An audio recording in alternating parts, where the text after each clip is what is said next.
Hey everyone, it's Vickiee and welcome back to my channel, or welcome to my channel if you've never been here before. Thank you so much for stopping by. So for today's video, I'm creating this purple and blue starry night type of look. I really hope that you stick around to see how I accomplished it. But don't forget that if you like the video, to like the video. It helps me out a lot along the way. And if you haven't done so already or ever feel inclined to do so during this video, subscribe to my channel and hit the notification bell so that you never miss an upload from me again. Okay, so now that all of that's out of the way, let's get into the fun thing, the tutorial. So I'm starting out this look by priming my eyes using the Revolution Pro Eyeshadow Primer in the shade Central. This is one of the best primers that I've ever used. It just makes all the shadows that I use adhere so well. Plus, it's super affordable, so it's a win-win.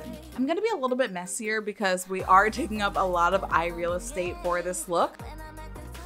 I'm going to be using the Milani Gilded Pastels eyeshadow palette, and taking the shade It Factor, I'm going to be blending this out with a fluffy blending brush. This light purple color is going to serve as a light transition for the darker shades to sit atop of. So just blend your light shade into the crease. Don't worry though, we are going to darken it up a little bit later. I would suggest doing this if you're thinking about recreating this look, or even just using a transition shade in general whenever you do eyeshadow looks. It just ties everything together and it makes everything look way more cohesive. So for this look specifically, I'm using this light purple shade because it's affordable and relatively accessible. However, you can use whatever purple shade that you would like if you have one on hand. Something about transitions that is important to remember is typically they should be a matte and not a shimmer. So I'm going into my James Charles Morphe palette, and I'm going to be using this Periwinkle shade Brother on a more defined blending brush. And I know it looks blue, but I promise that it's more of a purpley blue. And you can see me thinking about where I'm going to be placing everything, and that's because I want it to look symmetrical. This is pretty important when you're doing your makeup. Always take a step back and evaluate, because it's easier to fix mistakes and imbalances as you go. It's difficult to fix at the end. You can see that the shape that I'm creating with the shadow is an upward angle, and I like doing this because it lifts the eye and it makes you look more awake. And I'm blending the shade into my crease, but I'm also adding it to the outer corner of my lids so that the lid has a little bit of depth and dimension as well.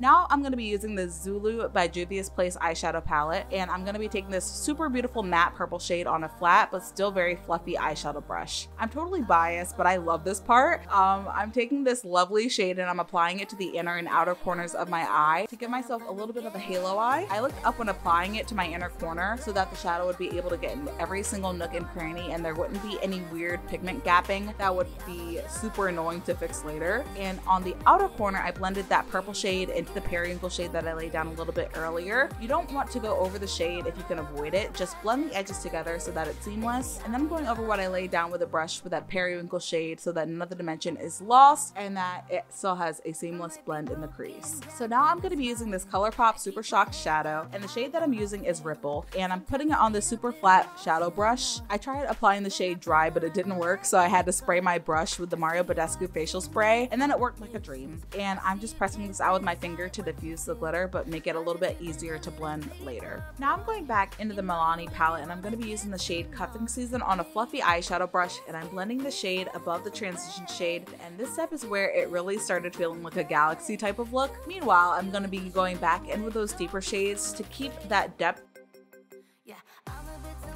So for right now, I'm gonna put a pin on the eye look that I'm creating, but don't worry, I will be back to add more to the eye look. I know you didn't think that I'd just end the eyes here, did you? For the base of my face, I'm gonna be using a mix of my two favorite primers, the Becca Backlight Priming Filter, which gives my face a beautiful glow without it being too shiny, and the Touch in Solmo Pore-blem Primer. This primer is so great for blurring the skin and filling in pores. Honestly, this primer can make your skin look so airbrushed, so I go in with the Touch in Solmo Pore-blem first, and then I go back in with the Becca Backlight Priming Filter on top of that, and it gives me such a beautiful, flawless base. For my foundation today, I'm using the Maybelline Fit Me Dewy and Smooth Foundation. I would recommend this product to literally anybody and everybody. It's so flawless, it blends so well, and it's affordable. I also like that they have different formulas for dry skin and oily skin, so there's a good match for literally everyone. I'm just blending this foundation all over my face using my IT Cosmetics foundation brush, and you can see how well this product matches my skin. It gives you such a flawless base so easily. Literally, other foundations take a lot of work to blend in. Literally, you just put this on, blend it out, boom, that's it. No guesswork, no nothing. It's incredible. For concealer, I'm using the L'Oreal Infallible Full Wear Concealer, and I'm applying this to all of the high points of my face and anywhere that I would like to have a little bit more coverage. I'm blending this concealer out a little bit with my fingers. I found that the warmth of my finger makes the concealer blend out into the skin so well, and my concealer doesn't really crease when I do this. It's honestly one of my favorite makeup tips slash hacks slash secrets. I'm just blending this out with my foundation brush, and for areas that are a little bit smaller or take a little bit more precision, I'm using my Morphe concealer brush. This brush is so incredible at making concealer look seamless. I'm also blending my concealer up a little bit to help define the eyeshadow and make the edges more precise and a little bit cleaner. For my bronzer and contour, I'm using the Benefit Hoola bronzers in the shades Caramel and Toasted. I use the Hoola Caramel bronzer for my everyday standard bronzer, and this is my all-time perfect bronzer shade. I'm so in love with it, and I can't go a day without using it. It's probably not the best. I have so many other bronzers I could use, but this one's just so incredible. I hate the bronzer brush, however, because it's always breaking and it makes me make big mistakes, like really bad mistakes, as you're about to see. Like, it's not a good brush. And using the Precise Contour brush, however, I'm using my Hoola Toasted to define my features and add dimension to my face. Remember, your contour shouldn't be about changing your face or making a new one. It's about accentuating what is already there.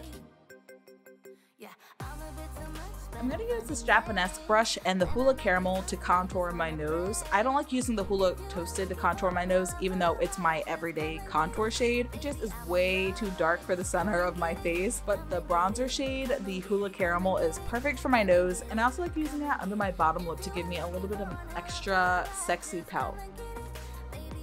For my blush, I'm using the Anastasia Beverly Hills Pool Party Trio, and I'm going to be taking the shade Kash.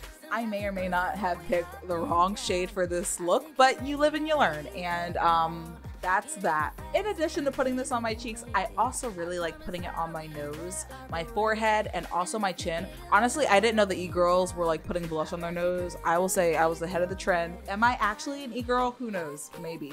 Possibly. It doesn't matter. Now I'm going to move on to highlight, and the highlight that I'm going to be using is the shade Sparkler from Tarte. It's a really pretty highlight, but definitely not my favorite highlight, and it's a little bit expensive. However, I still think it's really pretty, and I liked it a lot for this look. I'm adding this highlight to the high points of my face, like on my cheekbones, my nose, my forehead, my cupid's bow, and also on my chin. And to set my face, I'm using my Morphe Continuous Setting Mist, and it locks in your face for hours. We're gonna bounce back to my eyes, and I'm gonna be doing my brows using the Benefit Precisely My Brows pencil, and I'm curling my eyelashes to give a little bit more of a dramatic effect. I'm using this purple eyeliner today to set the look apart. This one is from Catherine Cosmetics, and it's in the shade Royal Plum. This really looked nice on my lower lash line, and I was really happy that I thought about using it because I never use this liner, so definitely a win. And I'm going back into my James Charles palette, and I'm taking the shade Brother once again, and I'm going to be blending that shade onto my lower lash line using a precise blending brush that we used earlier. I'm also going to be touching up what I did a little bit earlier and blending the lower lash line to the top lid. This is just going to make everything look way more cohesive and a single unit for the eye.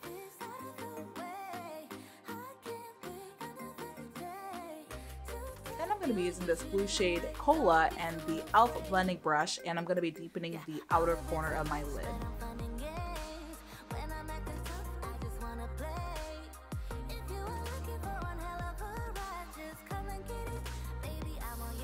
It took me a while to figure out what I wanted to do on my brow bone, but I decided to use the shade Ombre from my BH Cosmetics Aurora Lights palette, and I think that this was definitely the right choice for this look. It's pretty light, but it's not too light, and it doesn't cause any unnecessary contrast to the look that is already pretty complex as it is.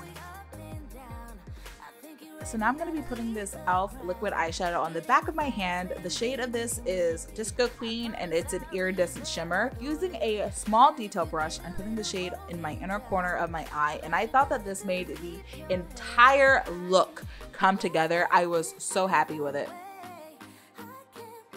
The liquid liner that I'm using for this look is from Milani, and I'm going to be doing a super extra, super dramatic winged liner, my absolute favorite.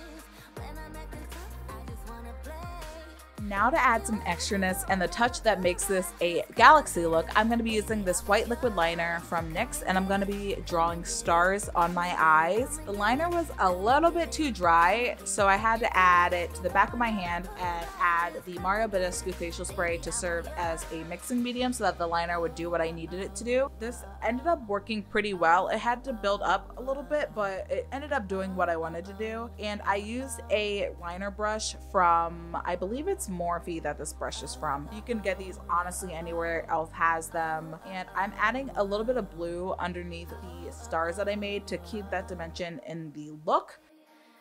So here's the part where I epically messed up. I tried doing a star on my cheekbone and it looked atrocious. So I decided to wipe it off and put my foundation, blush, and highlight back over top to fix everything that I had just done. I think it worked, which I was really happy about because this could have totally ruined everything. It was a cute idea though, just not the best execution.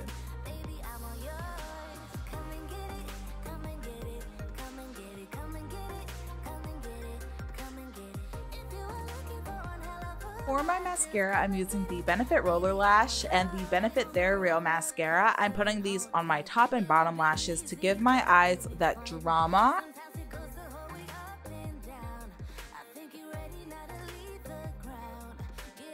And I'm going to be using fake lashes by the brand Allure today.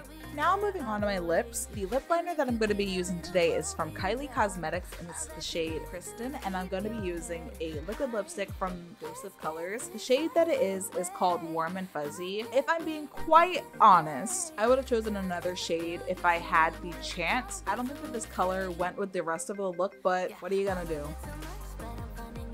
After realizing how much I hated the way that my lips were looking, I decided to deepen a little bit with the shade Charm by Dose of Colors. It didn't completely save the look, but it made my lips look more tolerable to look at because before it was hard looking at. It's hard looking at it now. I don't even know what I was thinking looking at it right now. Look at that. Look, it's a mess. But I'm just going over top of it once again with the lip liner from Kylie Cosmetics just to make everything look. I mean, look, every lip that I do is not going to be my favorite and mistakes were made and you just got to keep going. But yeah, I'm just overlining my lips a little bit and the shade is a little bit darker so it adds some much needed dimension. And honestly, at the end of it, I'm not mad with how it turned out looking. It's, again, not the best lip, but it's not the worst lip I've ever seen. And I'm just tapping it to diffuse it a little bit and that's just what I'm gonna do. So here's the completed look. All in all, I am so happy with how it turned out and I hope that you are too. If you like this one, make sure that you let me know by liking and commenting. If you haven't done so already, make sure that you subscribe. I hope to see you soon, but till the next time, stay kind, keep creating, take care of you, practice social distancing, and I will see you soon. Bye. I might be broken down, but I'm smiling. I keep my head